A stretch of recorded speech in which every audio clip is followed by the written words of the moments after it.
नमस्कार। आज हम समय में थोड़ा पीछे चलते हैं, साल 1980 में, और वॉरेन बफेट के बर्कशायर हैथवे शेयरहोल्डर लेटर की गहराई से पड़ताल करते हैं। जी हाँ। ये सिर्फ एक पुराना दस्तावेज नहीं है, बल्कि ये उस दौर की सोच की एक खिड़की है जब बफेट आज के बर्कशायर की, आप कह सकते हैं, नींव रख रहे थे। बिल्कुल। उस समय के उनके विचार जानना बहुत दिलचस्प है। हमारा मिशन इस पत्र से वो कीमती मोती चुनना जो आज भी काम के हैं। हाँ, हम खास तौर पर देखेंगे कि बफेट लेखांकन यानी अकाउंटिंग के नफा नुकसान, उस वक्त की बड़ी चुनौती मुद्रास्फीति, महंगाई, और जिन कंपनियों में बर्कशायर की हिस्सेदारी थी उनके मूल्यांकन को कैसे देखते थे। सही बात है। ये समझना कि 80 के दशक की शुरुआत में दुनिया उनकी नजर में कैसी दिख रही थी। देखिए, 1980 में बर्कशायर के नतीजे थोड़े अजीब थे। कंपनी की परिचालन आय तो बढ़ी, 36 मिलियन से 41.9 मिलियन हो गई, जो अच्छी बात है। हाँ, ये तो पॉजिटिव है। लेकिन इक्विटी पर रिटर्न ROE, जिसे बफेट खुद मैनेजमेंट के प्रदर्शन का एक साल का सबसे अच्छा पैमाना मानते हैं, वो 18.6% से गिरकर 17.8% पर आ गया। कमाई बढ़ रही है, पर कमाई की दर गिर रही है।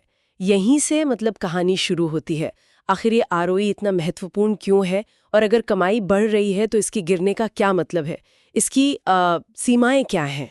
बिल्कुल, ये विरोधाभास ही इस पत्र को इतना दिलचस्प बनाता है। ROE यानी इक्विटी पर रिटर्न इसलिए अहम है क्योंकि ये बताता है कि कंपनी शेयरधारकों के लगाए हर रुपए पर कितना कमा रही है। अच्छा। ये मैनेजमेंट की काबिलियत का एक सीधा साधा मापदंड है कि वो मालिकों के पैसे का कितना अच्छा इस्तेमाल कर रहे हैं। लेकिन जैसा बफेट खुद इशारा कर रहे हैं, ये पूरी तस्वीर नहीं दिखाता। सिर्फ एक साल के ROE को देखकर नतीजा निकालना जल्दबाजी हो सकती है। तो वो कौन सी बातें हैं जो इस ROE के आंकड़े को सही परिप्रेक्ष्य में रखती हैं? क्या चीजें देखनी चाहिए? कई चीजें हैं, जैसे कंपनी कौन सी अकाउंटिंग नीतियां अपना रही है। क्या वो आक्रामक हैं या रूढ़िवादी? अच्छा। कंपनी की संपत्ति का मूल्य क्या है? क्या वो पुरानी लागत पर दर्ज हैं या आज के बाजार भाव पर? कंपनी कितना कर्ज इस्तेमाल कर रही है? हाँ, ये सब जरूरी है। और जिस उद्योग में कंपनी काम कर रही है उसकी अपनी हालत कैसी है? इन सबको समझे बिना ROE का आंकड़ा, आप कह सकते हैं, भ्रामक हो सकता है। खासकर बर्कशायर जैसी कंपनी के लिए। बिल्कुल, जिसके पास अलग अलग तरह के कई कारोबार हैं। और यहीं पर अकाउंटिंग की वो पहेली सामने आती है जिसका बफेट जिक्र करते हैं।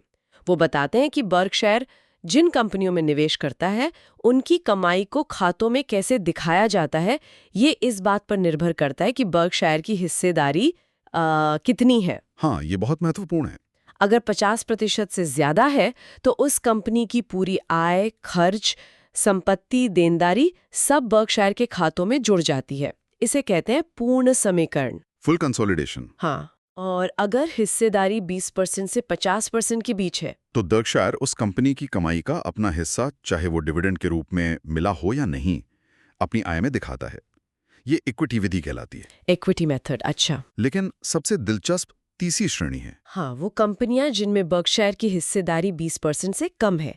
बर्कशायर का बीमा कारोबार उन्हें ऐसी कई कंपनियों में निवेश करने की सहूलियत देता है। सही। लेकिन अकाउंटिंग के नियम कहते हैं कि इन कंपनियों से बर्कशायर अपनी कमाई में सिर्फ वही हिस्सा दिखा सकता है जो उसे नकद लाभांश यानी डिविडेंड के रूप में मिलता है। हाँ, सिर्फ डिविडेंड। उन कंपनियों की बाकी कमाई जो वो अपने कारोबार में वापस लगा देती हैं, वो बर्कशायर की रिपोर्ट की गई आय में नजर ही नहीं आती। बिल्कुल गायब।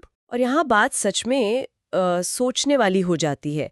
बफेट खुलासा करते हैं कि 1980 में इन 20% से कम हिस्सेदारी वाली कंपनियों ने जो कमाई रोक कर रखी, अनडिस्ट्रीब्यूटेड अर्निंग्स, वो रकम बर्कशायर की पूरी रिपोर्ट की गई परिचालन आय से भी ज्यादा थी। ये कमाल की बात है। बफेट इसे कमाई का आइसबर्ग कहते हैं। यानी पारंपरिक अकाउंटिंग हमें बर्कशायर की असली आर्थिक कमाई का सिर्फ ऊपरी हिस्सा दिखाती है, बड़ा हिस्सा पानी के नीचे छिपा रहता है। क्या जबरदस्त उपमा है।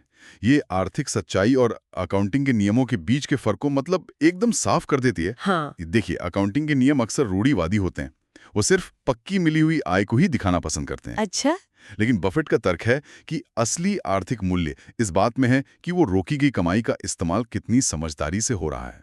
अगर वो कंपनियां उस पैसे को अच्छे रिटर्न पर वापस निवेश कर रही हैं, तो बर्कशायर की दौलत बढ़ रही है, भले ही वो उसके खातों में तुरंत ना दिखें। उनका वो जंगल वाला उदाहरण। हाँ, वो जंगल वाला उदाहरण।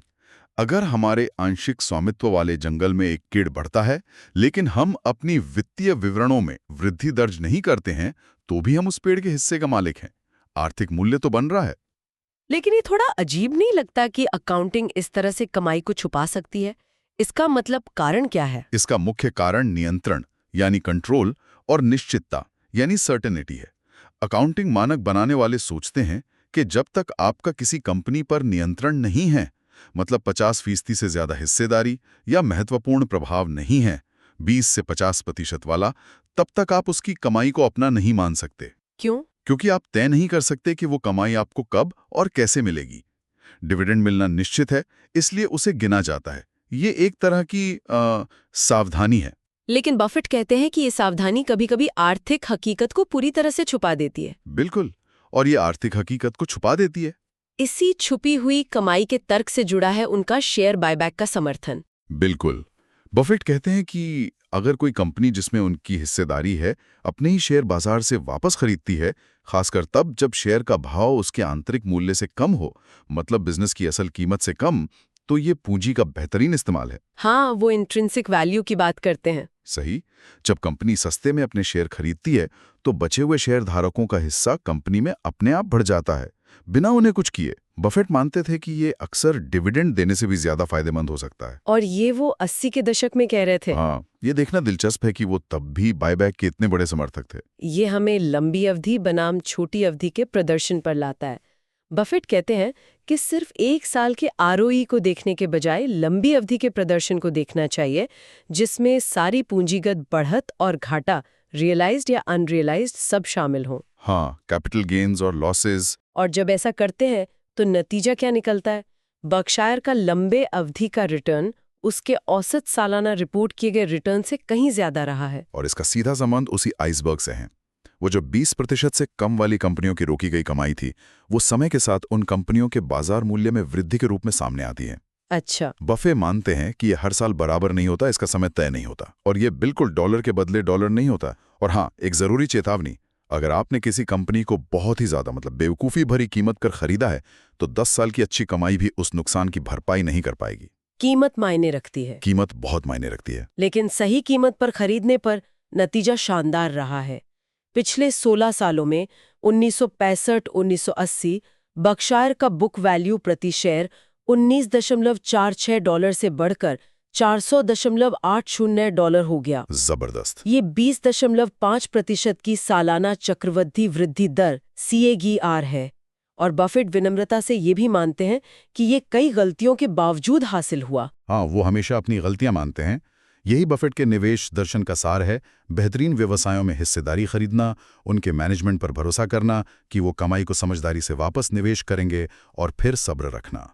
भले ही वो कमाई रिपोर्ट में न दिखे। बिल्कुल, भले ही वो कमाई बर्कशायर की रिपोर्ट की गई आय में तुरंत न दिखे। वो साफ कहते हैं कि अगर वो इन कंपनियों में अपनी हिस्सेदारी बेचकर टैक्स फ्री बॉन्ड खरीद लेते, तो उनकी रिपोर्ट की गई आय तुरंत $30 मिलियन बढ़ जाती। लेकिन उन्हें ऐसा करने में कोई दिलचस्पी नहीं थी। क्यों? क्योंकि उन्हें पता था कि आर्थिक तौर पर वो कंपनियां ज्यादा मूल्य पैदा कर रही थीं, भले ही अकाउंटिंग के नियम कुछ और दिखाते हों। वो आर्थिक सच्चाई को ज्यादा महत्व देते थे। हाँ, आर्थिक सच्चाई को अकाउंटिंग की दिखावट से ज्यादा महत्व देते हैं। लेकिन अब उस दौर की एक बड़ी चुनौती पर आते हैं, जिसने इस आर्थिक सच्चाई पर भी सवाल खड़े कर दिए थे। महंगाई यानी मुद्रास्फीति, इन्फ्लेशन। हाँ, ये बुरी खबर वाला हिस्सा है पत्र में। बफेट चेतावनी देते हैं कि जब महंगाई बहुत ज्यादा हो तो कंपनियों की रिपोर्ट की गई कमाई ये बताने के लिए काफी नहीं है कि मालिक की असल में कोई कमाई हुई भी है या नहीं। उनके लिए असली कमाई का मतलब सिर्फ क्रय शक्ति, परचेजिंग पावर में बढ़ोतरी है। यही असली कमाई है। उनका वो हैमबर्गर वाला उदाहरण बड़ा सीधा और असरदार है। सोचिए, आप आज 10 हैमबर्गर खरीदने के बजाय वो पैसा निवेश करते हैं। हाँ। साल भर बाद आपको टैक्स चुकाने के बाद इतने पैसे मिलते हैं जिनसे आप सिर्फ 2 हैमबर्गर खरीद सकते हैं। ये डिविडेंड हुआ। और जब आप अपना पूरा निवेश बेचते हैं तो टैक्स चुकाने के बाद मिले पैसों से आप सिर्फ 8 और हैमबर्गर खरीद पाते हैं। तो कुल 10 ही मिले। हाँ, कुल मिला के आपने 10 हैमबर्गर छोड़े थे और 10 ही वापस मिले। डॉलर में भले ही आपका पैसा बढ़ गया हो, लेकिन आपकी खरीदने की ताकत नहीं बढ़ी। बफेट कहते हैं आप अमीर महसूस कर सकते हैं, लेकिन आप अमीर खाएंगे नहीं। ये बहुत बहुत महत्वपूर्ण बात है। ज्यादा महंगाई पूंजी पर एक अनदेखे टैक्स की तरह काम करती है। बफेट का गणित देखिए। मान लीजिए महंगाई 12% है। ठीक है। एक कंपनी है जो 20% आरओई कमाती है, जो कि बहुत कम कंपनियां कर पाती हैं, और वो अपनी सारी कमाई डिविडेंड के रूप में 50% टैक्स ब्रैकेट वाले निवेशक को दे देती है। तो क्या हुआ? क्या हुआ?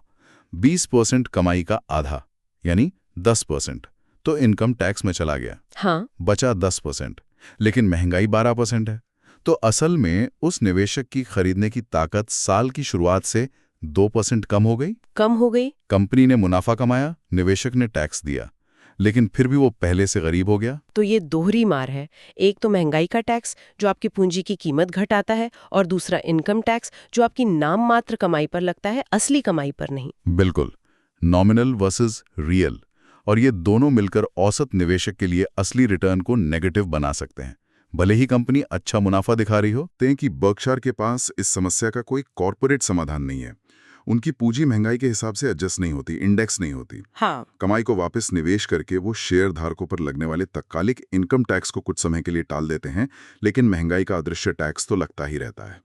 ये एक बुनियादी सवाल खड़ा करता है, क्या कोई भी पारंपरिक कारोबार जिसमें बहुत सारी भौतिक संपत्ति लगी हो, वाकई में बहुत ज्यादा महंगाई के दौर में अपने मालिकों के लिए क्रय शक्ति बढ़ा सकता है? शायद बहुत कम। शायद वही जिनके पास प्राइसिंग पावर हो। हाँ, जबरदस्त प्राइसिंग पावर हो और जिन्हें ज्यादा पूंजी की जरूरत ना हो। पत्र में एक टेबल भी है जो बर्कशायर की रिपोर्ट की गई कमाई के अलग-अलग स्रोत दिखाती है, बीमा, टेक्सटाइल्स, सीज कैंडीज वगैरह। हाँ, वो ब्रेकडाउन देते हैं। लेकिन फिर बफेट जोर देकर कहते हैं कि असली कहानी इन रिपोर्ट किए गए नंबरों के साथ साथ उन गैर नियंत्रित कंपनियों 20% हिस्सेदारी की छुपी हुई अवितरित कमाई में भी है। बिल्कुल, वो आइसबर्ग वाला हिस्सा। हाँ, वो लंबी लिस्ट देते हैं उन कंपनियों की जिनमें उनकी हिस्सेदारी थी, Geico, Alcoa, General Foods, Washington Post वगैरह। और एक दिलचस्प उदाहरण देते हैं एल्यूमिनियम का। एल्यूमिनियम का? कहते हैं कि काइजर एल्यूमिनियम और अल्कोआ में उनकी हिस्सेदारी के जरिए एल्यूमिनियम कारोबार में उनका आर्थिक हित, इकोनॉमिक इंटरेस्ट, बर्कशायर के अपने कई ऑपरेटिंग व्यवसायों से भी ज्यादा था।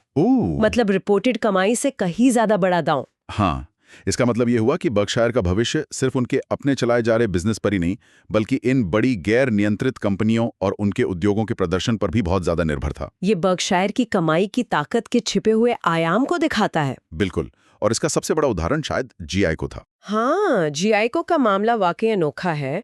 ये बर्कशायर की सबसे बड़ी गैर नियंत्रित होल्डिंग थी, लगभग 33% इक्विटी के साथ। 33%। लेकिन एक खास रेगुलेटरी आदेश की वजह से बर्कशायर के पास वोटिंग अधिकार नहीं थे, इसलिए अकाउंटिंग के नियमों के हिसाब से इसे 20% से कम वाली श्रेणी में गिना जाता था। मतलब इक्विटी मेथड नहीं लगा सकते थे? हाँ, न कि 20-50% वाली इक्विटी मेथड श्रेणी में। और नतीजा?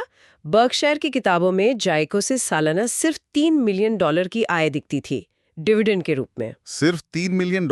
लेकिन बफेट का अनुमान था कि जायको की कमाई में बर्कशायर का असली आर्थिक हिस्सा लगभग $20 मिलियन सालाना था। $20 मिलियन यानी करीब $17 मिलियन की कमाई हर साल बर्कशायर की दौलत में जुड़ रही थी, लेकिन रिपोर्टेड अर्निंग्स में नहीं दिख रही थी। और बफेट को इससे कोई परेशानी नहीं थी कि जायको ये 17 मिलियन अपने पास रख रहा है।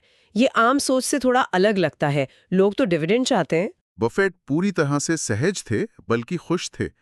क्यों? क्योंकि वो जायको के मैनेजमेंट, खासकर जैक बायन के पूंजी आवंटन, कैपिटल एलोकेशन के कौशल के कायल थे। अच्छा, मैनेजमेंट पर भरोसा था? बहुत ज्यादा। बायन ने उस पैसे का इस्तेमाल कंपनी के ही शेयर वापस खरीदने में किया। पिछले 2 सालों में जायको के बकाया शेयरों की संख्या 34.2 मिलियन से घटकर 21.6 मिलियन रह गई थी। वाओ! इसका मतलब था कि बर्कशायर का कंपनी में हिस्सा बिना और पैसा लगाए काफी बढ़ गया था। बफेट के लिए ये डिविडेंड मिलने से कहीं बेहतर था। बफेट जायको को एक आम टर्न अराउंड कहानी से भी अलग बताते हैं। हाँ, ये महत्वपूर्ण है। बफेट का तर्क था कि जायको कोई खराब बिजनेस नहीं था जिसे ठीक करने की जरूरत थी, जिसे टर्न अराउंड कहते हैं। हाँ, बल्कि जायको हमेशा से एक बेहतरीन बिजनेस था, कम लागत वाला बीमा करता, जिसमें 1976 में एक बड़ी लेकिन अस्थायी वित्तीय समस्या आ गई थी। इसे ठीक करने के लिए कुशल प्रबंधन की जरूरत थी, जैसे जैक बायन। अच्छा। ये एक असाधारण बिजनेस था जिसमें एक स्थानीय हटाने योग्य समस्या थी। उन्होंने इसकी तुलना 1964 के अमेरिकन एक्सप्रेस के सलाद तेल घोटाले से की। ओह, वो स्कैंडल। हाँ, दोनों ही मामलों में एक बेहतरीन फ्रेंचाइजी थी जो एक बाहरी झटके से जूझ रही थी, लेकिन उसका मूल बिजनेस मॉडल मजबूत था। ये बफेट के पसंदीदा निवेश का प्रकार है।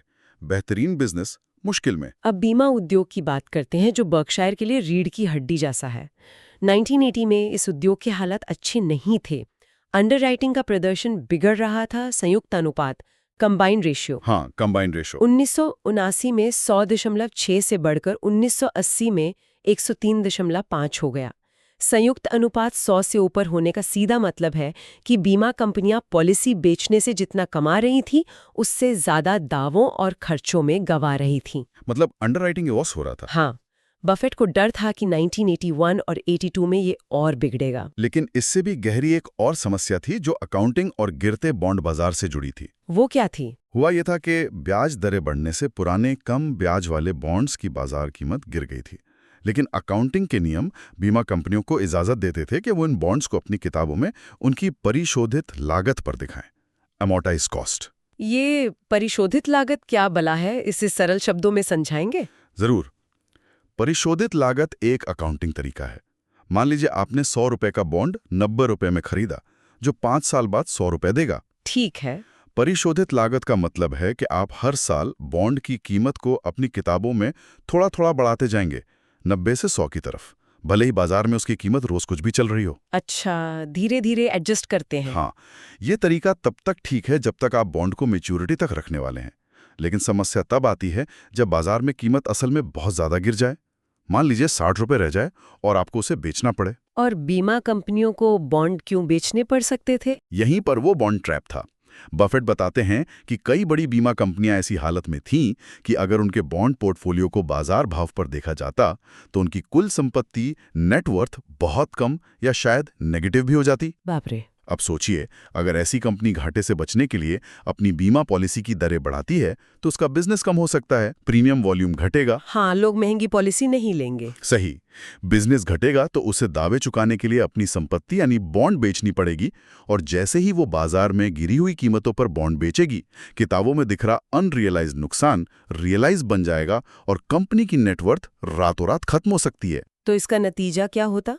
कंपनियां क्या करती? नतीजा ये कि कई बीमा कंपनियां एक खतरनाक खेल खेलने पर मजबूर हो सकती थी। सही कीमत वसूलने के बजाय वो किसी भी कीमत पर, चाहे कितना भी नुकसान क्यों ना हो, ज्यादा से ज्यादा बीमा पॉलिसी बेचती रहें, ताकि कैश आता रहे। हाँ, ताकि उनके पास प्रीमियम आता रहे और उन्हें अपने सस्ते बॉन्ड बेचने की नौबत ना आए।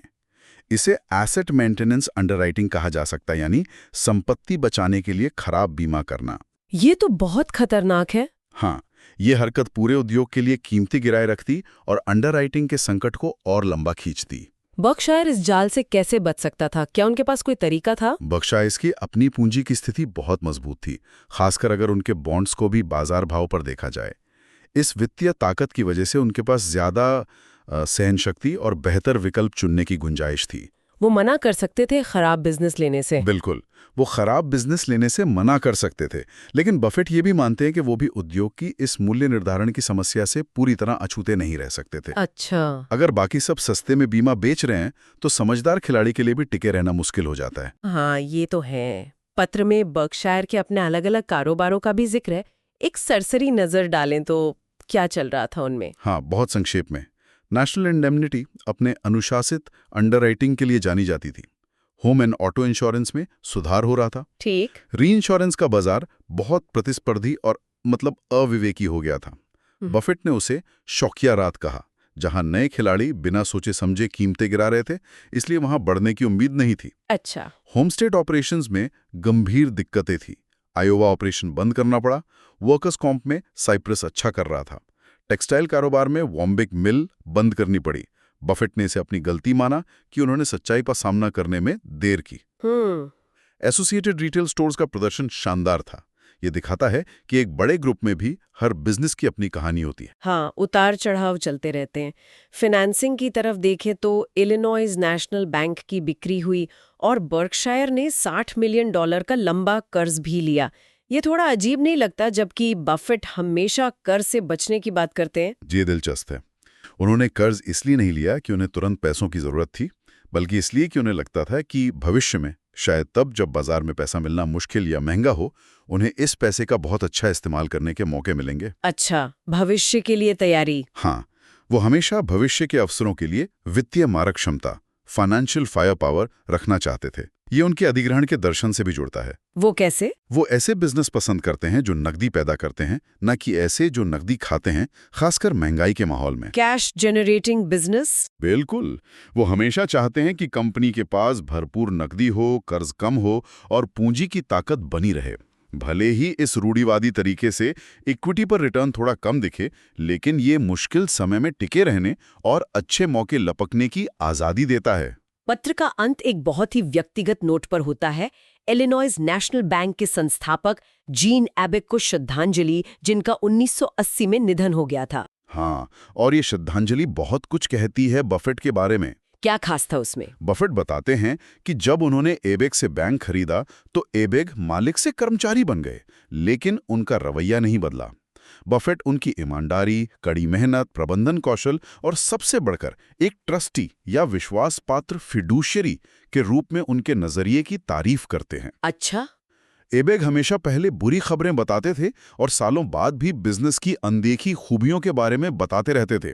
ये दिखाता है कि बफेट के लिए मैनेजमेंट में चरित्र और अखंडता कितनी ज्यादा मायने रखती है। सिर्फ नंबरों का खेल नहीं है। बिल्कुल नहीं, लोगों का खेल भी है। तो 1980 के इस पत्र से हमने क्या मुख्य बातें सीखी, अगर समेटना हो तो? पहली, रिपोर्ट की गई कमाई और असली आर्थिक ताकत के बीच जमीन आसमान का फर्क हो सकता है, खासकर जब आपकी गैर नियंत्रित कंपनियों में बड़ी हिस्सेदारी हो। वो आइसबर्ग वाली बात। हाँ। दूसरी, ज्यादा महंगाई निवेशकों के लिए असली रिटर्न को खत्म कर सकती है, भले ही डॉलर में मुनाफा दिख रहा हो। वो हैमबर्गर वाली हकीकत। सही है। तीसरी, बीमा उद्योग उस वक्त गंभीर चुनौतियों से जूझ रहा था, जो अकाउंटिंग के नियमों और बॉन्ड बाजार की हालत से और बिगड़ गई थी। वो बॉन्ड ट्रैप वाली बात। और चौथी, हमेशा की तरह बर्कशायर का फोकस लंबी अवधि, गुणवत्ता, समझदारी से पूंजी आवंटन और वित्तीय ताकत बनाए रखने पर था। और जीन एबेक्स की श्रद्धांजलि ये याद दिलाती है कि आंकड़े जरूरी हैं, लेकिन बिजनेस में लोग, उनका चरित्र और उनके सिद्धांत भी उतने ही या शायद उससे भी ज्यादा महत्वपूर्ण हैं। बिल्कुल सही कहा, सिद्धांत बहुत महत्वपूर्ण है। चलिए इस चर्चा को एक आखिरी विचार के साथ समाप्त करते हैं। बफेट ने पत्र में चेतावनी दी थी कि किसी कंपनी को खरीदने में मूर्खतापूर्ण कीमत चुकाना उस कंपनी के 10 साल की अच्छी कमाई के असर को भी खत्म कर सकता है। हाँ, ये बहुत अहम चेतावनी है। आज की दुनिया को देखिए, जहां जानकारी पल भर में मिलती है और कुछ शेयरों को लेकर उत्साह आसमान छू सकता है। ऐसे में एक निवेशक ये कैसे सुनिश्चित करे कि वो किसी बिजनेस के आंतरिक मूल्य, इंट्रिंसिक वैल्यू के लिए मूर्खतापूर्ण कीमत नहीं चुका रहा है? ये $1 मिलियन सवाल है। ये एक ऐसा सवाल है जिस पर शायद हम सबको सोचने की जरूरत है। जरूर। इस गहरी पड़ताल में शामिल होने के लिए धन्यवाद।